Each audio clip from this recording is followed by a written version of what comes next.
Halo semuanya, perkenalkan nama saya Sandi Gunawan dari jurusan Akuntansi Angkatan 2025 dengan NIM 101601251200006. Jadi pada video kali ini kita akan membahas mengenai persediaan, kemudian penyusutan seperti kayak penyusutan mesin ataupun kendaraan, dan yang terakhir itu ada kita akan membahas PSAK. Nanti di dalam PSAK itu kita akan membandingkan laporan keuangan dari suatu perusahaan TBK, kita akan bandingkan dengan PSAK gitu. Pertama kita akan mulai bagian persediaan. Jadi di sini tuh ada saya buatkan contoh em, persediaan gitu. Nah, yang pertama-tama kita akan membuat eh, FIFO perpetual. Jadi FIFO ini berarti first in, first out. Jadi barang yang pertama kali kita beli itu yang akan pertama kali kita keluarkan gitu.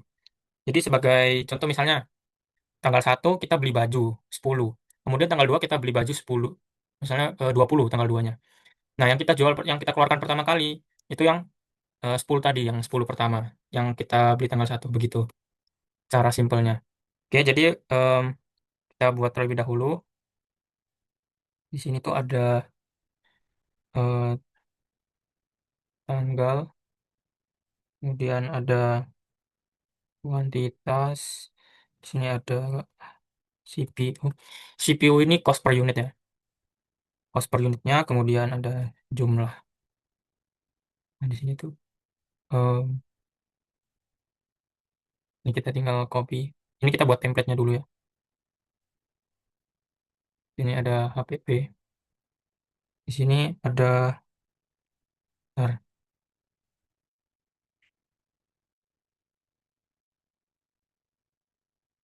di sini ada persediaan.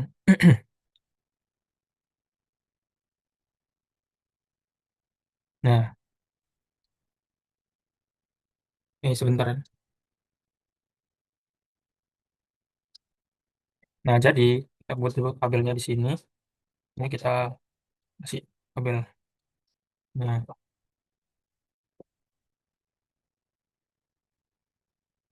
Nah, setelah kita bikin tabelnya, kita rapikan dulu.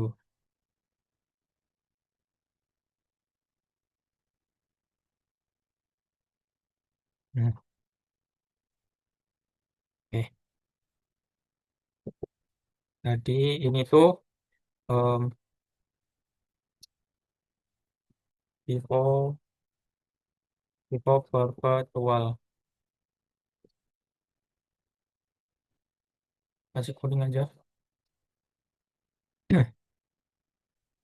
Nah, setelah itu kita mulai dari tanggal 1. Oke, kita mulai. Jadi tanggal 1 bulan 1 2025.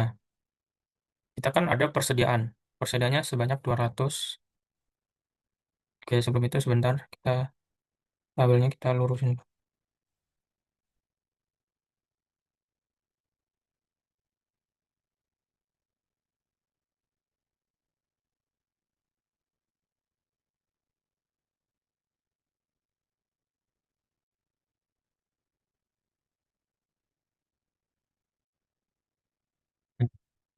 Ini jumlahnya kan 200. Kemudian harga satuannya tuh 1000. Nah, jumlahnya ini totalnya dari ini dikali ini 200.000. Oke. Kemudian tanggal 4 bulan 1 2025 ini kita ada pembelian sebanyak 400. Harga satuannya 1.500, jumlahnya em, nah, jumlahnya 600.000 ya. Nah, jangan lupa di persediaannya kita tulis lagi ini. Ini kita tulis lagi sama ini.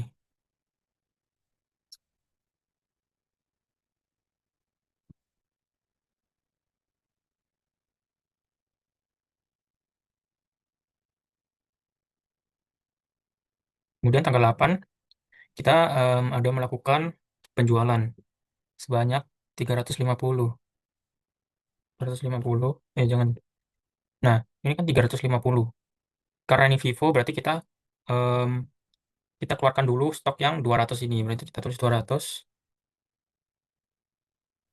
satu 1000.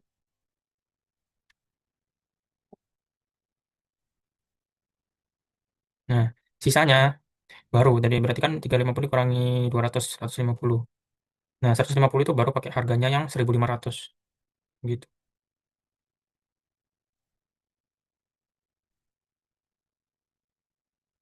Nah, gini. Oke. Kemudian jangan lupa tulis lagi sisa stoknya. Berarti 400 tadi dikurangi 150, itu berarti sisa 250.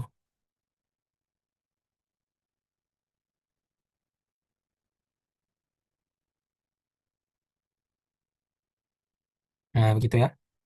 Lanjut, tanggal 15, 1, 25. Nah, tanggal 15 itu kita ada pembelian. Pembelian sebanyak 100. Kemudian cost per unitnya 1.250.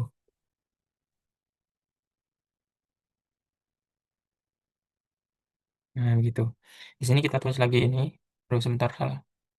Kita tulis lagi. Nah, ini juga kita tulis lagi di sini. Nah, begitu ya. Kemudian tanggal 20 bulan 1 2025. Kita ada penjualan 250. Nah, karena ada penjualan 250, berarti kita habiskan stok yang ini. Berarti 250, 1.500. 375.000. Jangan pakai rumus saja. Salah.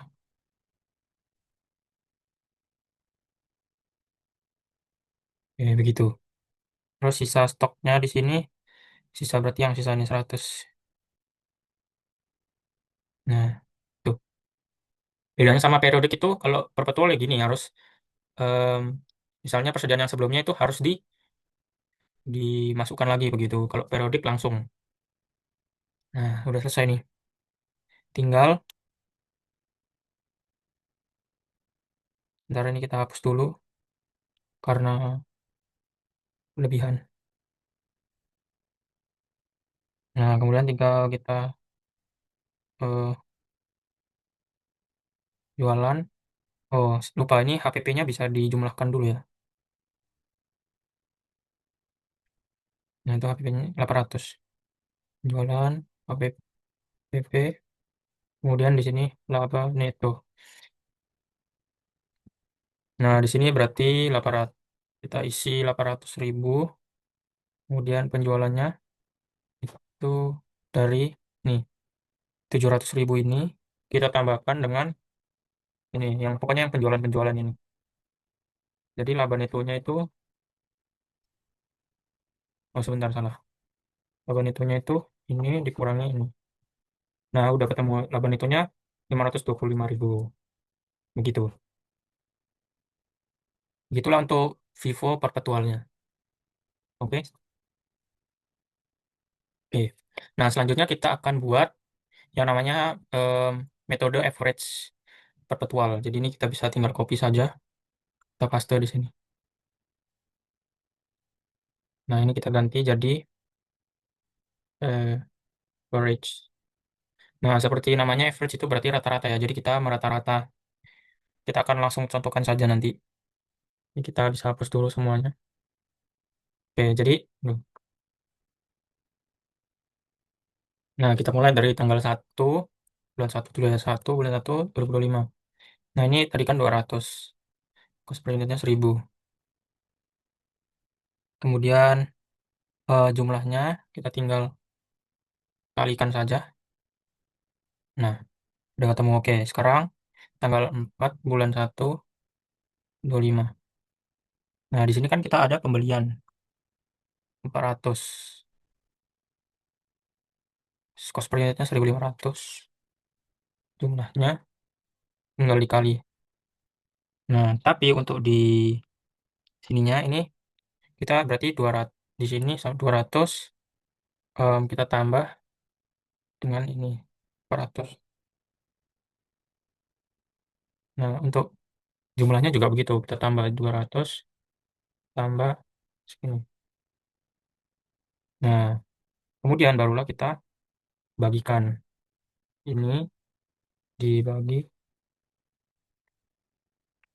Nah, ketemulah hasilnya 1333,33 gitu. Oke, lanjut. Tanggal 8, 8, 1, 25. Nah, di sini kita ada penjualan 350. 350. Kita pakai harga yang 133,33. Jumlahnya itu, nah, jumlahnya itu segini. Untuk persediaannya berarti sisa 250 dengan harga ini 1333,33.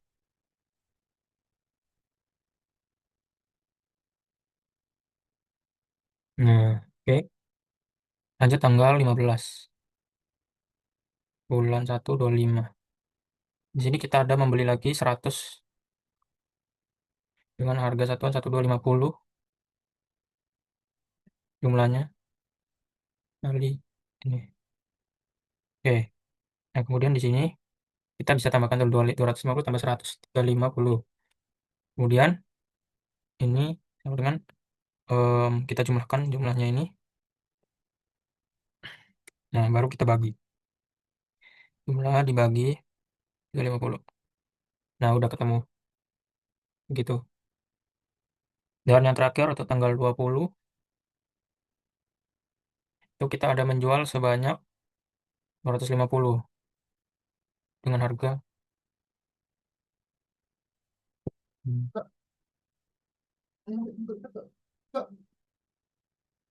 Belum bayar ada tuh. Aduh.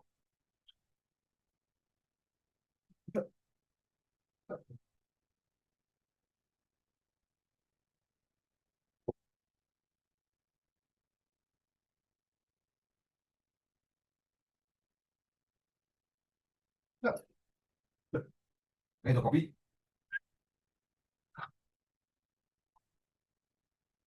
Hmm.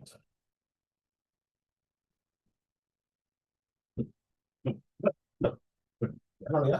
Biar sudah.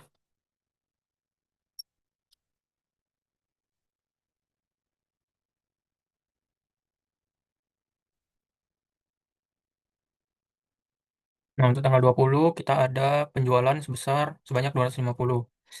Nah, pakai harganya yang ini. Kemudian kita jumlahkan dulu ini dikali ini. Nah, oke sudah ketemu. Terus sisanya kita tinggal masukkan saja. Nah, begitu ya, teman-teman. Terus kita di sini kita jumlahkan dulu HPP-nya. Nah, HPP-nya tuh segini ya. Dia beda emang beda sama yang Vivo Perpetual. Karena dia ini kan average jadi otomatis akan berbeda sedikit begitu. Tapi mungkin ada kasusnya di mana Vivo sama average-nya sama gitu. Itu sangat kecil sih kayaknya kemungkinannya. Begitu. Nah, terus kita terus saja lagi di sini penjualan PP sama laba neto. Nah, untuk penjualannya sama kita dari ini kita tambahkan ini. Terus kita ini biar gampang kita minus aja gini. Nah, sam. Nah, sudah ketemu. Jadi dia akan beda sedikit begitu. Untuk Vivo sama Everest Perpetual untuk bagian persediaan segini saja sih. Kemudian selanjutnya kita akan membahas mengenai penyusutan. Nah, ini adalah contoh simulasinya. Jadi simulasi penyusutannya, PT Sehat Selalu membeli mesin produksi pada tanggal 1 Januari 2016 dengan harga 14 juta, dengan umur ekonomis 10 tahun, dan nilai residunya 4 juta. Nah, ini ada rinciannya dari 2016 sampai 2025. Ini aktivitas-aktivitasnya segini, ini unit. Nah, begitu. Oke, lanjut kita akan buat ininya terlebih dahulu. Jadi ada 3 metode. metode garis lurus, metode em,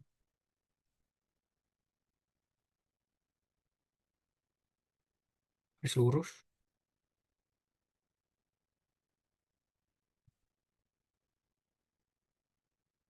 Oh, nah jadi em, di penyusutan ini ada tiga metode. Yang pertama metode garis lurus, kemudian metode unit aktivitas, dan yang terakhir adalah saldo menurun gitu. Jadi yang pertama-tama kita akan membuat yang namanya metode menggunakan metode garis lurus. Jadi yang pertama kita harus buat nilai buku. Nilai buku di sini itu sebesar ini ya, 14 juta nih. Kemudian di bawahnya tuh ada nilai residu. Kemudian ada umur ekonomis. Kemudian ada biaya yang dapat disusutkan dan ada tarif. Nah, nah begitu ya teman-teman. Jadi nilai residunya itu tadi 4 juta. Kemudian umur ekonomisnya 10. Ini bentar, ini jangan 10 saja. 10 tahun. Kemudian biaya yang dapat disusutkannya itu em, dari 14 juta dikurangi 4 juta begitu. Jadi dari orang ini tuh ketemu 10 juta. Kemudian untuk tarifnya itu sendiri, jadi dari em, 10 juta itu dibagi 10 tahun gitu. Jadi otomatis tarif per tahunnya itu kan 10%. Nah, di sana sebentar. Nah, kenapa bisa 10%? 10% itu dari ini.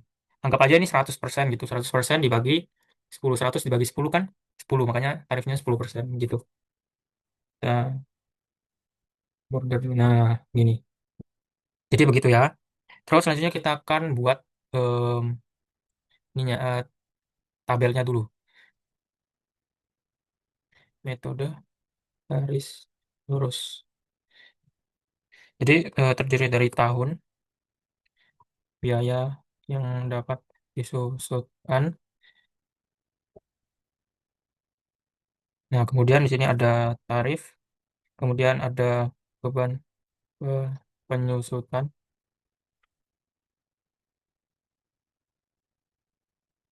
dan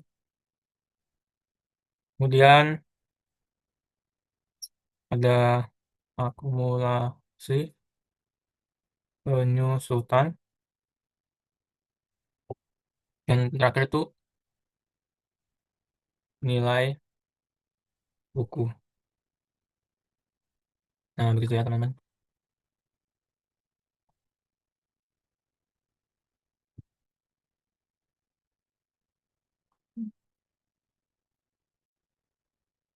Nah, jadi ini kita bisa kasih border dulu.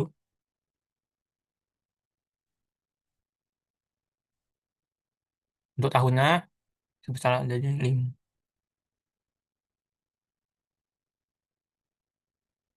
Nah, untuk tahunnya sendiri kita bisa langsung copy aja teman-teman. Biar dapat disusutkannya tetap 10 juta.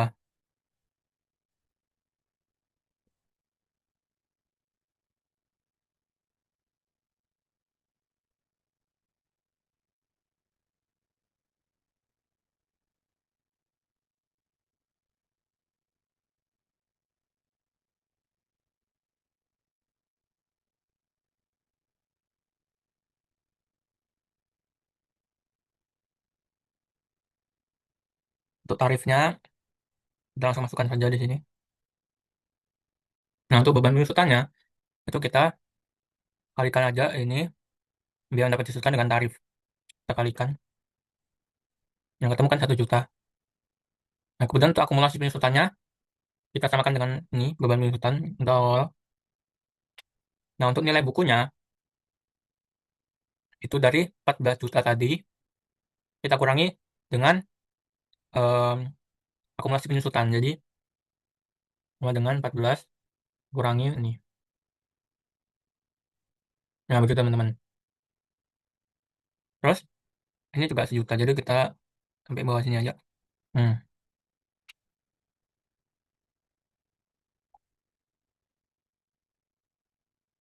Nah, untuk yang 2017 ini akumulasi penyusutannya itu dari kita menambahkan antara akumulasi penyusutan tahun 2016 kita tambah dengan beban penyusutan tahun 2017. Kita tambahkan. Nah, kemudian untuk nilai bukunya sama ya teman-teman, dari ini kita kurangi ini. Jadi nilai buku ini kita kurangkan dengan akumulasi penyusutan begitu. Begitupun seterusnya. Biar memudahkan kita em, pakai string saja teman-teman. Oke, ini kita bisa tinggal tarik garis. Kemudian ini juga kita bisa tinggal tarik garis. Kita tinggal tarik maksudnya. Nah, sudah ketemu berarti. Jadi nilai buku yang ini tuh harus sama dengan nilai residunya ya teman-teman. Kemudian ininya juga nih akumulasinya sama dengan biaya yang dapat disusutkan begitu. Oke.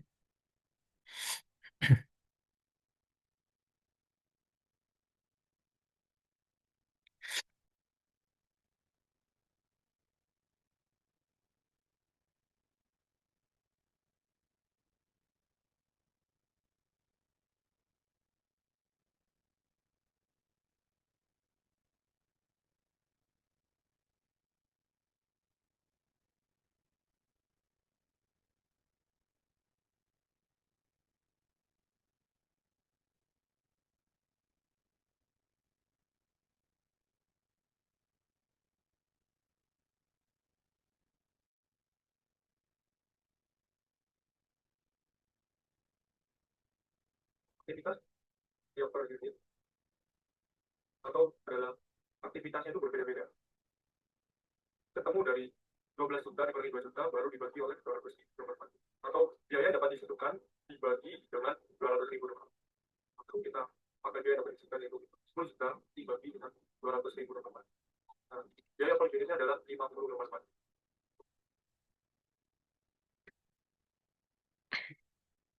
Yang garis lurus atau garis lurus itu kita tambahkan dari yang akumulasi kesulitan tahun sebelumnya dengan tahun yang sekarang teman-teman.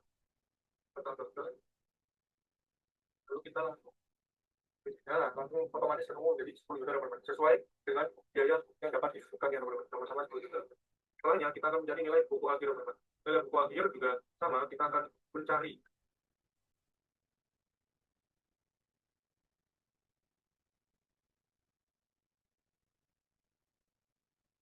ini adalah 2 juta sama dengan itu bisa langsung kita kurangi dengan akumulasi penyusutannya teman-teman. Kita kurangi. Lalu jangan lupa kita tambahkan rumus seperti itu.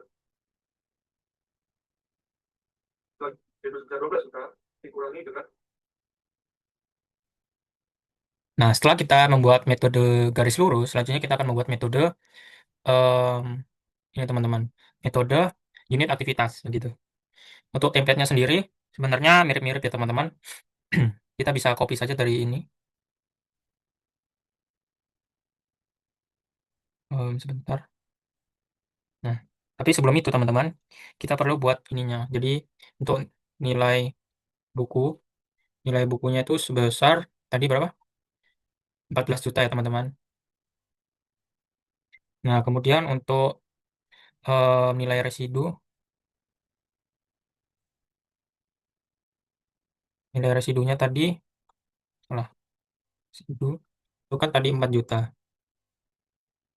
Kemudian untuk umur ekonomis, itu 10. Kemudian total unit. Nah, total unitnya itu dari ini teman-teman. Kita total ini. Jadi, ntar kita total. Salah sebentar. Salah teman-teman. Jadi sum baru kita total lagi nih. Nah, 100 ribu ya teman-teman. Kemudian yang terakhir itu biaya per unit. Nah, biaya per unitnya itu dari biaya yang dapat disusutkan ini kita bagi dengan total unit. Nah, ketemulah 100. Begitu teman-teman. Kita kasih tabel dulu. Kemudian ini.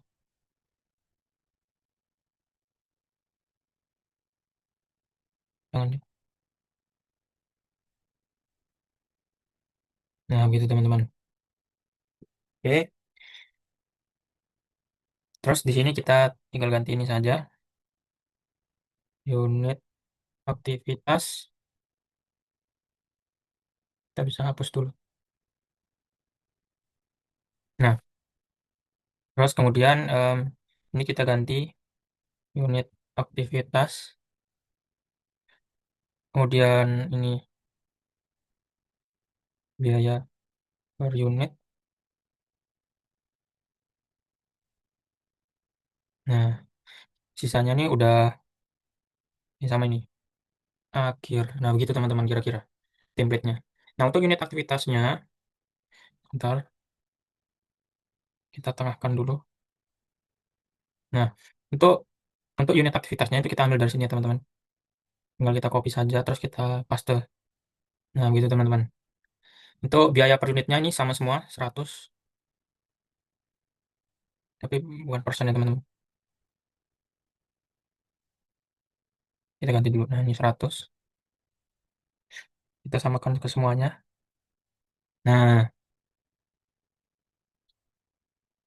gitu teman-teman. Kemudian, em, untuk beban penyusutan, itu kita tinggal kalikan ini, unit aktivitas dengan biaya per unit. Gitu teman-teman. Kita tinggal tarik aja ke bawah. Nah, kemudian untuk akumulasi penyusutannya, ini seperti metode garis lurus yang tadi, awal-awalnya, kita tulis saja ini, kita samakan. Kemudian untuk nilai buku akhirnya, itu em, dari nilai buku ini yang awalnya ini 14 juta, kita kurangi dengan akumulasi. Nah, begitu teman-teman. Terus ini kita kasih string dulu. Em, nah, terus untuk yang akumulasi penjutannya yang yang tahun 2017 itu sama kayak yang awal, yang sebelumnya yang 2016 kita tambahkan dengan beban penyusutan di 2017. Gitu teman-teman. Kita tinggal tarik aja ke bawah. Ini juga kita tinggal tarik. Nah, begitu teman-teman. Kan sama nih, residunya 4 juta, kemudian biaya yang dapat disusutkannya itu 10 juta. Begitu teman-teman. Nah, selanjutnya setelah kita membuat metode unit aktivitas, kita akan menggunakan metode yang ketiga, yaitu metode em, saldo menurun, teman-teman. Oke, lalu selanjutnya itu Nah, untuk saldo menurun, kita sama akan membuat em, yang seperti ini, teman-teman. Kita bisa copy saja. Nah, akan tetapi, teman-teman, yang membedakan untuk saldo menurun, tarifnya ini dua kalinya yang em, garis lurus, teman-teman. Jadi ini 20%. Dia mesti dua kalinya, gitu, teman-teman. Dan untuk template-nya sendiri, itu sebenarnya mirip-mirip yang metode garis lurus. Kita bisa tinggal copy saja. Kita taruh di sini. Metode em, saldo menurun. Akan tapi di sini kita ganti ini teman-teman. Kita ganti em, nilai buku awal. Awal. Nah, untuk sisanya ini sama aja, tapi ini akhir akhir gitu teman-teman. Kita bisa hapus. Nah, untuk tarif ini dia 20% ya teman-teman.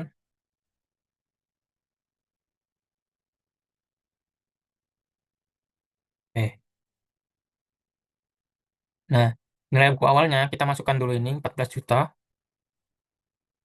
Kemudian untuk beban penyusutan itu sama aja. Kita ini dikali dengan tarif. Untuk akumulasi penyusutannya sama. em, Bentar ya teman-teman. Sama, kita samakan dengan beban penyusutan dulu. Kemudian untuk nilai buku akhirnya itu dari nilai buku awal dikurangi dengan beban penyusutan. Gitu teman-teman. Jadi ketemunya 11.200. Nah, 11.200 ini kita masukkan lagi ke nilai buku awal. Terus di sini kita kalikan lagi. Ini kali ini. Nah, terus untuk akumulasi penyusutan itu sama yang kayak sebelum-sebelumnya kita tambahkan. Nah, begitu ya teman-teman. Kemudian untuk nilai buku akhirnya kita tinggal tulis sama dengan nilai buku awal dikurangi beban penyusutan. Nah, gitu teman-teman. Untuk memudahkan, kita tinggal tarik aja ke bawah ya, biar lebih cepat ya teman-teman. Nah, tapi yang kita perlu harus ganti itu yang paling bawah ya teman-teman. Jadi, di sini nilai buku akhirnya kan itu em, tadi sama dengan residu ya, 4 juta ya teman-teman. Nah, kemudian di bagian beban penyusutannya itu kita dari ini ya teman-teman, nilai buku awal kurangi nilai buku akhir ini teman-teman. Nah, ketemu nih minus, ya kan? Minus 2.120 gitu teman-teman. Nah, udah minus gini, kita tinggal ini tambah ini. Nah, udah ketemu teman-teman 10 juta. Jadi biar sesuai dengan em, nilai residunya sama biaya yang dapat disudutkannya. Jadi biar sama gitu teman-teman. Jadi meskipun angkanya beda, kita harus samakan gitu teman-teman. Kurang lebih. Jadi untuk simulasi penyusutannya ini cukup segini saja sih teman-teman. Nanti selanjutnya kita akan membahas mengenai PSAK. Nah, selanjutnya kita akan membahas mengenai PSAK 1, yaitu penyajian laporan keuangan. Nanti saya akan membandingkan laporan keuangan dari suatu PT, kemudian kita akan bandingkan dengan PSAK 1. Jadi PSAK itu mengatur dasar-dasar penyajian laporan keuangan agar laporan keuangan tujuan umum dapat disusun secara konsisten. Kemudian standar ini bertujuan supaya laporan keuangan dapat dibandingkan dengan laporan periode sebelumnya, dan laporan keuangan juga dapat dibandingkan dengan laporan keuangan entitas lain. PSAK menetapkan ketentuan dan persyaratan dalam penyajian laporan keuangan. Pernyataan ini mengatur struktur laporan keuangan yang harus digunakan oleh entitas. PSAK juga menetapkan isi minimum yang wajib dicantumkan dalam laporan keuangan agar informasinya lengkap dan jelas. Ruang lingkupnya, pernyataan ini ditetapkan oleh entitas dalam proses penyusunan dan penyajian laporan keuangan untuk tujuan umum yang disusun sesuai dengan standar akuntansi keuangan. Ketentuan dalam pernyataan ini dimaksudkan untuk memenuhi kebutuhan informasi para pengguna laporan keuangan secara umum. Namun demikian, pernyataan ini tidak berlaku bagi penyusun dan penyajian laporan keuangan entitas syariah, karena entitas syariah menggunakan dasar hukum dan prinsip akuntansi yang berbeda. Selanjutnya yaitu laporan keuangan menurut SAK. Menurut Standar Akuntansi Keuangan atau SAK, laporan keuangan merupakan penyajian yang disusun secara sistematis untuk menggambarkan posisi keuangan serta kinerja keuangan suatu entitas. Laporan keuangan bertujuan untuk menyediakan informasi mengenai kondisi keuangan, hasil kinerja, dan arus kas entitas. Informasi tersebut digunakan oleh berbagai pihak yang berkepentingan sebagai dasar dalam mengambil keputusan ekonomi. Nah, berikut ini adalah isi laporan keuangan, yaitu ada aset liabilitas, ekuitas, pendapatan dan beban, keuntungan dan rugi, kemudian kontribusi dari dan distribusi kepada pemilik, dan ada arus kas. Nah, ini adalah komponen laporan keuangan lainnya, yaitu laporan posisi keuangan akhir, laporan laba rugi komprehensif, laporan perubahan ekuitas, laporan arus kas, catatan atas laporan keuangan, dan laporan posisi keuangan awal periode. Ini adalah karakteristik umumnya, yaitu laporan keuangan harus disajikan secara jujur dan sesuai dengan kondisi sebenarnya, serta disusun dengan mengikuti standar akuntansi keuangan atau SAK. Laporan keuangan disusun dengan asumsi bahwa entitas akan terus beroperasi. Jika terdapat kondisi yang mengganggu kelangsungan usaha, seperti resiko kebangkrutan, hal tersebut harus diungkapkan dalam laporan keuangan. Dasar akrual berarti transaksi dicatat pada saat terjadi, bukan saat kas diterima atau dibayarkan. Material dan agregasi berarti laporan keuangan harus menampilkan informasi yang penting dan berpengaruh terhadap keputusan pengguna. Sedangkan informasi yang tidak material dapat digabungkan agar laporan tetap ringkas dan mudah dipahami. Saling hapus. Entitas tidak boleh saling menghapus aset, liabilitas, pendapatan, atau beban, kecuali jika hal tersebut secara khusus diperbolehkan oleh Pernyataan Standar Akuntansi Keuangan atau PSAK. Kemudian frekuensi laporan. Laporan keuangan disajikan untuk periode 1 tahun. Jika terjadi perubahan periode pelaporan sehingga tidak mencakup 1 tahun penuh, entitas wajib mengungkapkan alasan, kondisi yang terjadi, serta dampaknya. Ya, selanjutnya komparatif. Laporan keuangan harus menampilkan informasi perbandingan dengan periode sebelumnya untuk seluruh jumlah yang dilaporkan. Konsisten. Entitas harus menyajikan laporan keuangan secara konsisten dari satu periode ke periode berikutnya. Jika terjadi perubahan dalam penyajian atau pengelompokan, alasan perubahan tersebut harus dijelaskan. Ini adalah laporan posisi keuangan dari PT Bluebird Tbk. Ini aset. Ketentuan urutan penyajian sesuai PSAK. Aset lancar diikuti oleh aset tidak lancar. Ini ya, ini aset lancar, kemudian aset tidak lancar. Klasifikasi terpisah. Aset lancar dipisah dengan aset tidak lancar. Ini sudah dipisah, sudah sesuai dengan PSAK. Kemudian aset yang bertujuan untuk diperdagangkan dan diperkirakan atau yang akan direalisasikan dalam periode siklus operasi yang berlangsung selama 12 bulan. Itu aset lancar nih. Kemudian aset tidak lancar adalah aset yang tidak dimaksudkan untuk dijual atau direalisasikan dalam jangka waktu 12 bulan atau dalam siklus operasi entitas. Ini aset tidak lancarnya.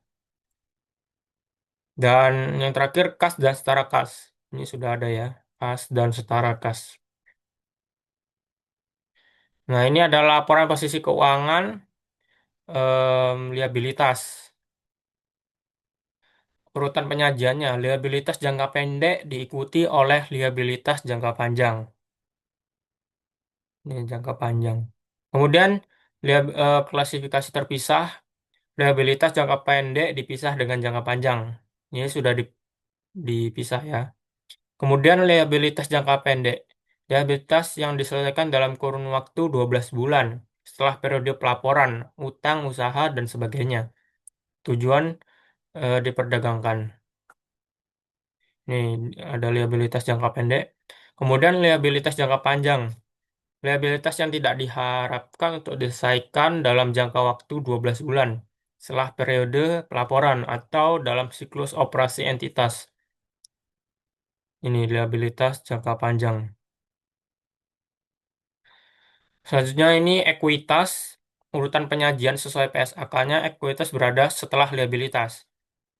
Nah, ini jadi ekuitas itu tadi di bawahnya liabilitas. Jadi setelahnya liabilitas begitu. Ini baru ada ekuitas. Jadi sudah sesuai ya dengan PSAK. Kemudian klasifikasi terpisah. Kepentingan not pengendali dipisah dengan ekuitas yang dapat diatribusikan kepada pemilik entitas induk. Nih. Kemudian atribusi kepada pemilik induk.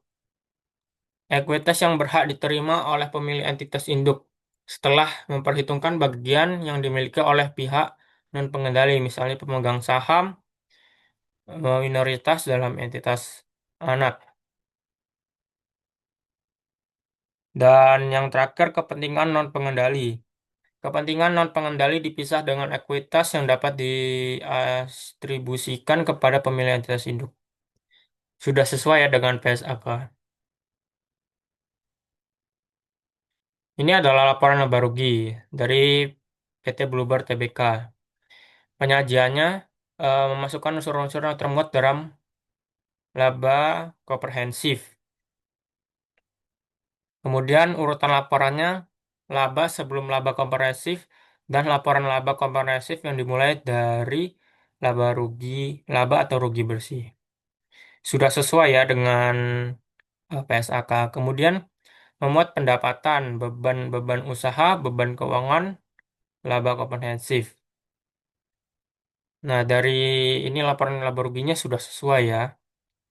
Kemudian em, klasifikasi beban. Beban dikategorikan sesuai dengan kegunaan dan fungsi operasionalnya. Laporan laba rugi komprehensif. Nah, isi laporan sesuai PSAK, sesuai dengan laba komprehensif digabung dalam PSAK. Kemudian urutannya, laporan laba komprehensif dimulai dari laba atau rugi bersih. Kemudian atribusi laba. Atribusi laba dilakukan secara rinci kepada pemilik entitas induk maupun kepentingan non-pengendali. Ini ya. Jadi sudah sesuai ya dengan PSAK. Kemudian laba perubahan ekuitas. Menunjukkan laba sesuai ketentuan untuk menunjukkan laba secara transparan. Nah, ini sudah ada di awalnya sama di akhirnya nilainya.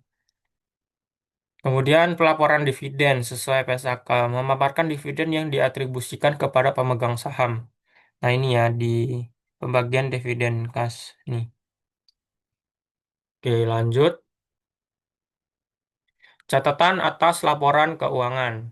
Menyajikan informasi dasar penyusunan laporan keuangan dan kebijakan akuntansi. Yang kedua, mengungkapkan dasar pengukuran kebijakan relevan dan asumsi dalam estimasi. Mengungkapkan informasi yang disajikan disyaratkan PSAK yang tidak disajikan di bagian laporan keuangan. Memberikan informasi yang relevan untuk memahami laporan keuangan termasuk pengelolaan modal. Penyajian catatan atas laporan keuangan dilakukan secara sistematis dan praktis. Ini sebagai contohnya. Kemudian memberikan pengungkapan lain em, yang berhubungan dengan modal dan dividen. Ini ya, udah ada modal saham di sini. Kemudian jumlah dividen yang diumumkan atau yang diumumkan sebelum penyelesaian laporan keuangan. Nah, di sini ada dividen, jadi nih pembagian dividen dalam bentuk kas dengan nominal segini. Oke, lanjut. Memberikan informasi yang tidak disajikan di bagian manapun dalam laporan keuangan. Kemudian menyampaikan informasi yang relevan untuk memahami laporan keuangan. Nah, jadi em, yang tidak disajikan di bagian manapun dalam laporan keuangan ini saya ambil contohnya. Kemudian ini buat lebih memahaminya gitu. Berikut ini adalah daftar pustaka yang saya gunakan, yaitu ada dari Dwi Martani PSAK 1 penyajian laporan keuangan, diakses pada 28 Desember 2025. Kemudian ada IAI 2022 PSAK 1 diakses pada 28 Desember 2025. Kemudian ada dari PT Bluebird Tbk tahun 2024 laporan keuangan konsolidasian untuk periode yang berakhir 30 September 2024. Diakses pada 28 Desember 2025. Sekian dari em, penjelasan saya. Terima kasih sudah mendengarkan.